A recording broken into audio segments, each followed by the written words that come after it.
Hello and welcome. You're watching WION VOA co-production. I'm Hem Kaur Saroya and this is our top story this hour. The United States will share up to 16 million doses of its AstraZeneca vaccine to help other countries deal with the surge of COVID-19 cases. And the White House announcement came after President Joe Biden spoke with Indian Prime Minister Narendra Modi. VOA's White House correspondent Patsy Virakoswara has the story. India's COVID-19 cases pushing at least 19 million, with gravediggers working around the clock to bury victims. Hundreds are cremated in makeshift pyres in parks and parking lots. With the world's second most populous nation in deep crisis, the United States is under intense pressure to do more to address the surging pandemic abroad. Earlier this week, the Biden administration announced it is sharing up to 60 million doses of AstraZeneca vaccines as they become available and after a safety review, said White House Press Secretary Jen Psaki. The President spoke today with Prime Minister Modi of India, committing that the United States and India will continue to work closely together in the fight against COVID.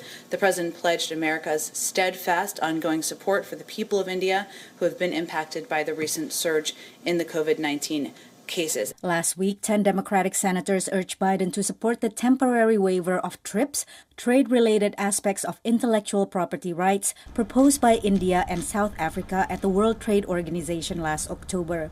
More than 80 WTO members support waiving patents, which would allow countries to make generic versions of the vaccine, but not the European Union or the United States. The White House won't say why. We're certainly looking at a range of options to help address the global pandemic, but I don't have anything more from here.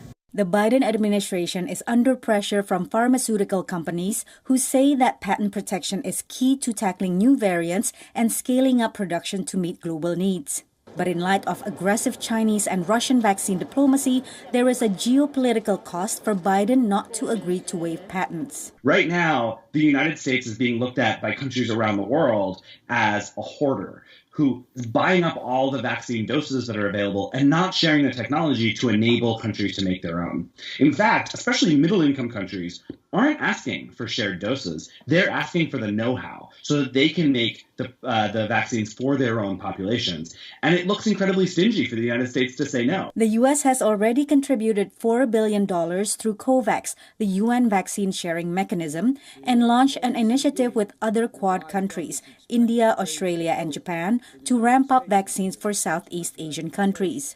But the World Health Organization says there remains a shocking imbalance in global vaccine distribution. On average, in high-income countries, almost 1 in 4 people has received a vaccine. In low-income countries, it's 1 in more than 500. Let me repeat that. 1 in 4 versus 1 in 500. As infections continue worldwide, a recap of country data shows more than 1.1 billion vaccine doses have been administered globally, equal to 14 doses for every 100 people. Patsy Virakoswara, VOA News.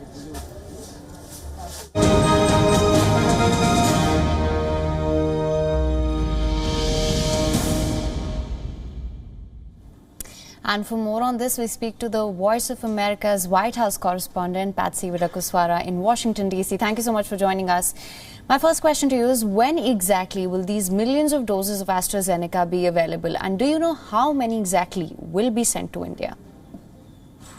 Well, White House Press Secretary Jen Psaki said that 10 million doses of these AstraZeneca vaccines will be ready to be sent out in the next couple of weeks, while the rest, about 50 million doses of them, are in different stages of production. Now, the White House has not said specifically how much they're going to allocate for India, but as we know that India is lobbying very hard to get at least 35% of these doses sent to them, but the White House has not confirmed how many of these doses they will actually send.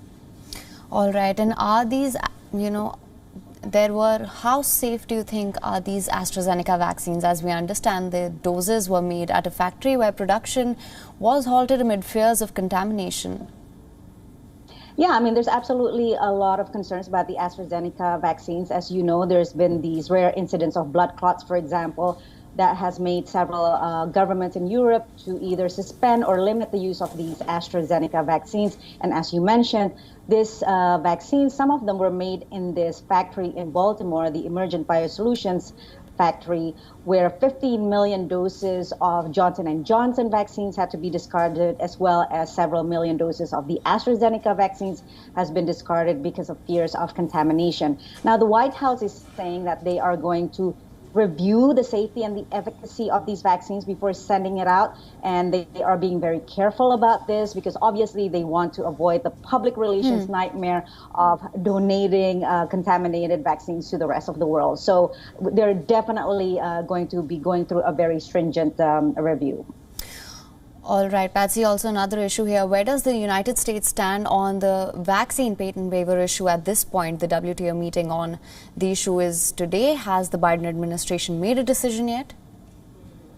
You know what, Him? I've been covering this issue on vaccine patents for several months now, and the White House has been very cryptic about this issue, about their position.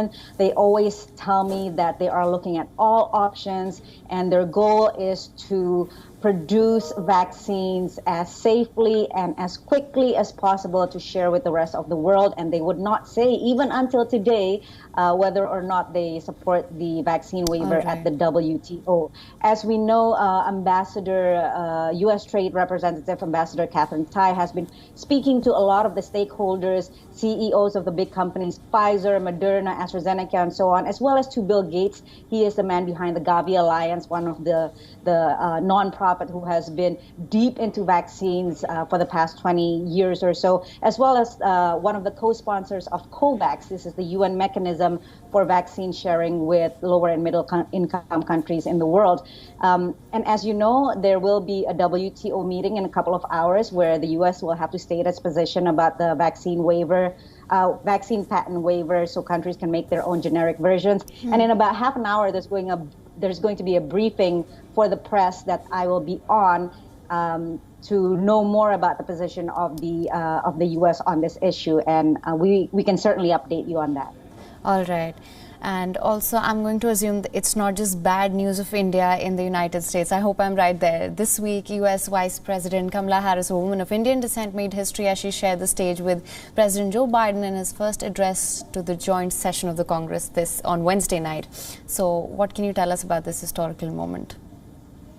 It was absolutely a historical moment. And, you know, President Joe Biden took a lot of pleasure in memorializing it. You know, he turned around before his speech and he said, "Madam Speaker, Madam Vice President, this is the first time in history where an American president gets to say that on this podium, and it's about time." That's what he said, and, you know, to thunderous applause. And indeed, this was a historical milestone in American politics where the second and third in line in succession are women, and one of them, as you mentioned, is a woman of Indian descent, Kamala Harris. All right, Patsy, do stay with us. I will come back to you for more on this. Moving on now. In his first address to the joint session of Congress on Wednesday night, President Joe Biden pitched his ambitious infrastructure and jobs plan while casting government as a force for good. The American presidential tradition was noticeably different in many ways due to COVID-19 protocol, and Voice of America's White House correspondent Patsy Virakoswara reports on this. Madam Speaker, the President of the United States. It still has pageantry, but due to the pandemic, President Joe Biden's address to the joint session of Congress was attended by only 200 people instead of the usual 1,600. His main message to the American people that democracy and government can still deliver. We're vaccinating the nation. We're creating hundreds of thousands of new jobs. We're delivering real results to people. They can see it, feel it in their own lives. Opening doors of opportunity, guaranteeing some more fairness and justice.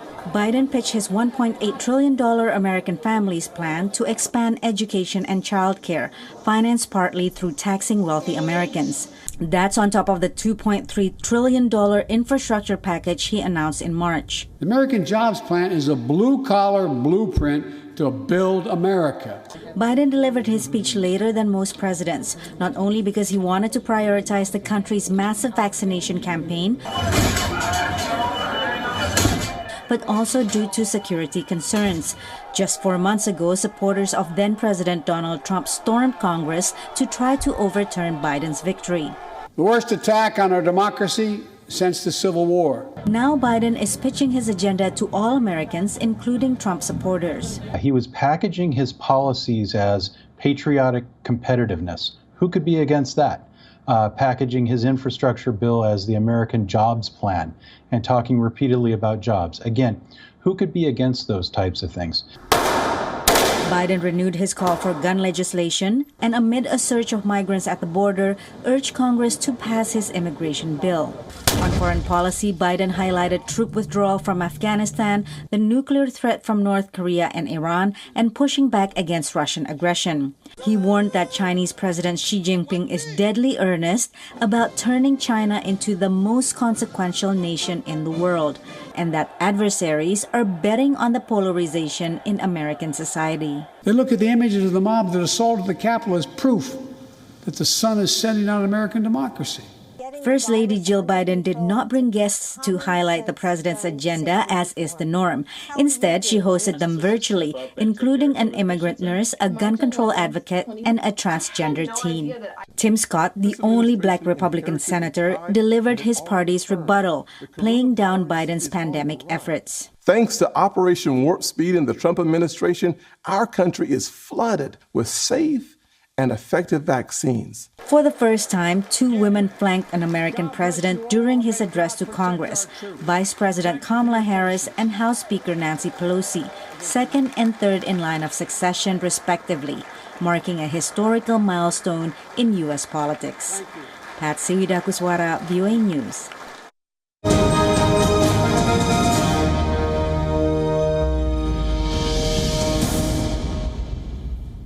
Patsy, thank you so much for staying with us. Now, from what we can see, President Biden seems to be framing a lot of his domestic policies in the context of competition with foreign powers, particularly China. Why is that? Right. I actually asked this question to Secretary of Transportation Pete Buttigieg, who is the point person for Biden's infrastructure plans. You know, this is a very ambitious $2.3 trillion package for infrastructure. I asked him, why do that? Why frame domestic policy in the context of competition against an adversary, particularly China? And his answer was simply because, the U.S. wants to be number one, and right now the U.S. is not number one. The U.S. is ranked 13th right now in terms of infrastructure, while other countries, including China, have made a lot more investment in this issue. And so this is something that the Biden administration wants to catch up on. The second part of that answer is that by framing it in the context of competition with an adversary, it has a rally around the flag effect, right? I mean, this is the way to garner support from Americans as well as from Republicans in Congress if the administration says that, China is eating up our lunch or China is beating us at our own game. It makes it easier for the Biden administration to garner political support, particularly at a time when there's only a very slim majority of Democrats in the Senate. So it makes a lot of political sense for the Biden administration to frame it in the context of competition with China. And this is something that President Joe Biden stressed again and again in his address to Congress 2 nights ago, that President Xi Jinping is deadly eager or deadly intent, those are his words, to make China the most consequential and significant nation in the world. So this is something that President Biden keeps on reminding Americans about, and this is something that is certainly a goal in his administration. All right, absolutely. That's a rather interesting analogy there, Patsy. And also, he still seems to be appealing for unity in the country. How is that going? It's really interesting when we listen to his remarks to Congress 2 days ago, how much of the rhetoric that he is using is actually very similar to the rhetoric that Donald Trump used when he speaks to his supporters, the so-called forgotten Americans, people who are left behind in economic development, framing everything in terms of jobs, in terms of what we can do for the American people, getting you back to work, building wind turbines in Pittsburgh, for example, rather than Beijing, again, going back to the point that we discussed earlier. So this kind of unity in terms of let's get Americans back together, back to work, get the country back on its feet, is an outreach directly to the American people of all political leanings, not just Democrats, but also Republicans, despite the fact that there is no unity from Republican lawmakers in Congress. So Biden really wants to reach out directly to the American people. And the way he has been doing that is by framing everything in the context of their interests, including foreign policy has to be for the middle class. And so in terms of polling, the latest polls show that 55% of Americans support his overall job performance. His highest mark is in the pandemic, 65%, and on the economy, it's 52%. Now, whether or not his policies will unify or will continue to unify the country, obviously that depends on a lot how the American economy is going, which is right now showing that it is indeed turning around, 6.4% growth in the first quarter of 2021. So we'll see how it goes in the next couple of weeks and months. All right, Patsy, thank you so much for joining us with all those inputs.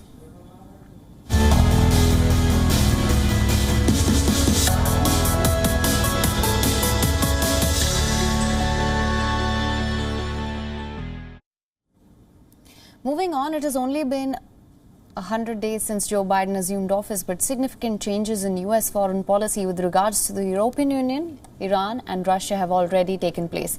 This report by our broadcast partner, Voice of America, tells you more.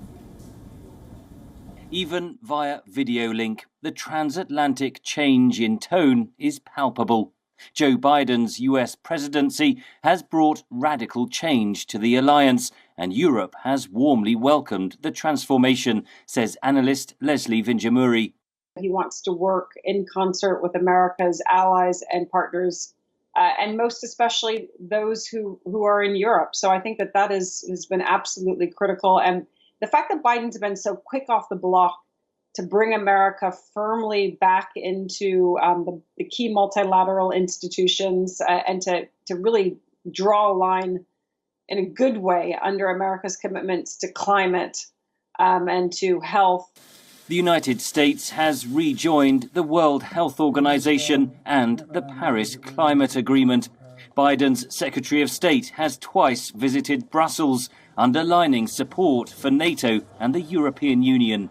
Washington has also joined talks aimed at reviving the 2015 Iran nuclear deal, which Europe sees as a triumph of its diplomacy. The former Trump administration withdrew from the accord, viewing it as seriously flawed. Biden also has taken a new approach with US rivals, labeling his Russian counterpart Vladimir Putin a killer and imposing 2 rounds of sanctions on Moscow. The new sanctions were kind of more serious than the sanctions introduced by Donald Trump during the previous 4 years. And Russia saw that as Russia was frustrated. Russian government did not understand what was going on. Meanwhile, Russia has sent over 100,000 troops to the Ukrainian border, widely seen as a test of President Biden. He knows that inevitably, Russia in particular, China and others will test a new president with a crisis or a confrontation that was unanticipated early in the presidency.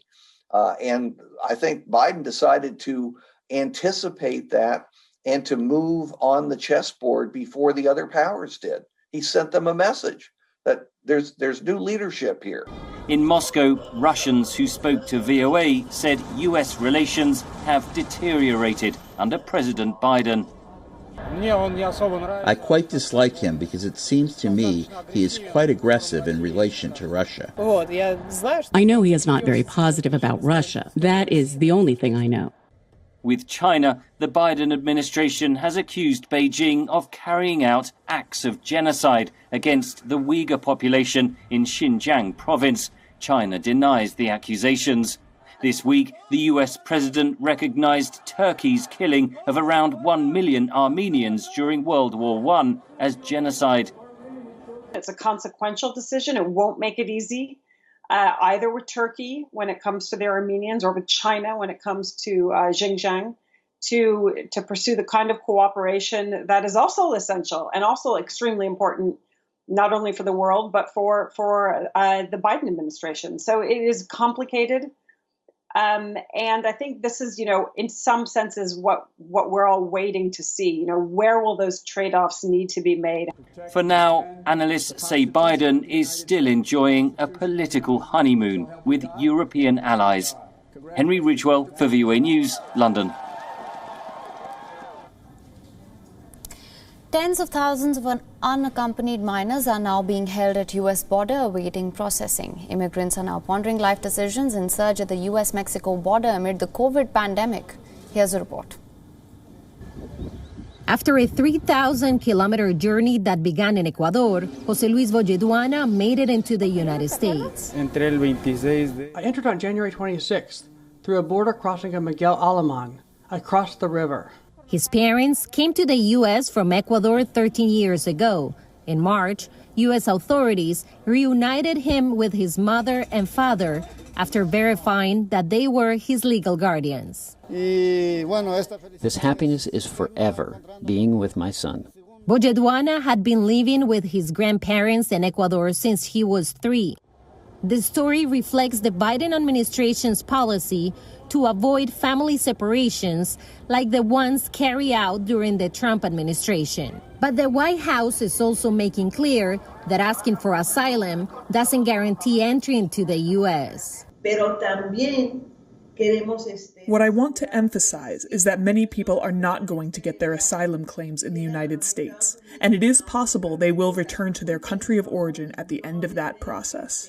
So really, the message is to wait, because there will be more options, more secure, less expensive, and in a safe way to perhaps have the possibility of reaching the United States in the future. But many families are not listening. Eda Cristelia Melendez, who is in her 70s, lives with her young granddaughter in a shelter in Mexico, just across the border from El Paso, Texas. She says U.S. authorities sent the pair back to Mexico after they tried to cross the border. The grandmother says she made the trip after refusing a request by the girl's mother, who lives in Chicago, to send the child across the border by herself. Have you thought if the girl goes alone? Yes, she said to me, maybe she would do well. This story is just one of a rising number of migrant cases at the border, as the Biden administration scrambles to ensure the safety of those that are coming.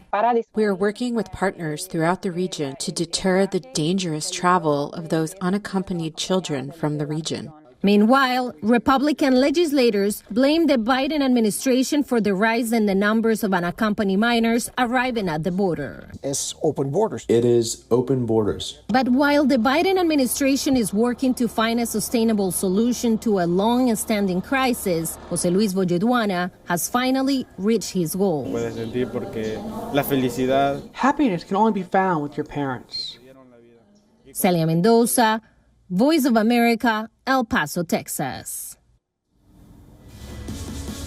And that's all the time that we have on this edition of the News Bulletin. Global News continues on the other side. Do stay tuned. WION is now available in your country. Download the app now. Get all the news on the move.